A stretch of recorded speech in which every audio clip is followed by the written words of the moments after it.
Hey guys, আজকের দিনটি ছিল শনিবার, তাই কাজ ছিল কম, তাই বাসায় বসেছিলাম।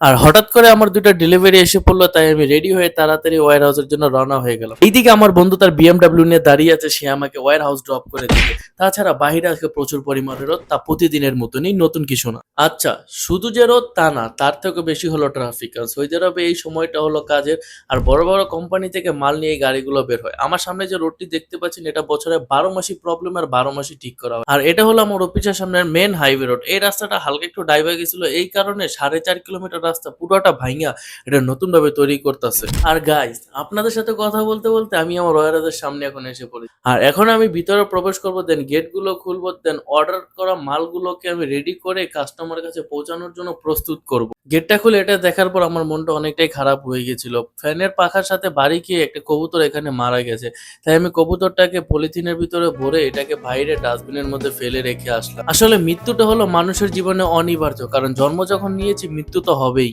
তারপর আমি ভিতরে এসে লাইট গুলো চালু করলাম, করার পর আমি তো আমার ফোরক্লিপটাকে স্টার্ট করলাম যে আমি আমার কাজটা শুরু করে দিই। একে একে আমি কাস্টমারের অর্ডার করা ড্রাম গুলো বাইরে প্রস্তুত করতে রাখলাম। কাস্টমারের কাছে পৌঁছানোর জন্য ড্রাম গুলোকে আমি রেডি করে বাইরে রেখে দিয়েছিলাম, তাই এখন আমি গাড়িতে এগুলো একে একে লোড করছি যেন তাড়াতাড়ি কাস্টমারের কাছে এগুলো আমি পৌঁছাতে পারি। যে ফোরক্লিপ অপারেটর হিসেবে বন্ধুরা, আমি সৌদি আরবে একটা লুব্রিকেন্ট কোম্পানিতে কাজ করে থাকি, যেখানে আমরা মারিন এবং ইন্ডাস্ট্রিয়াল দুই ধরনের অয়েল আমরা মার্কেটে সেল করে থাকি। সৌদি আরব এবং মিডল ইস্টে যে কোনো দেশে এই ফোরক্লিপ অপারেটরের কাজের অনেক চাহিদা। জাস্ট আপনার অভিজ্ঞতা থাকলে আপনার বেতনও ভালো হবে। তো গাইস, আমার কাজ শেষ, তাই আমি এখন বাসার সামনে এসে পড়লাম। এটা হলো আমার বাসা, এটার সাথে হলো মেন হাইওয়ে রোড, আর এর সাথে আছে একটা সুন্দর একটা গার্ডেন, যা আমি আপনাদেরকে আগের ভিডিওতে দেখিয়েছিলাম।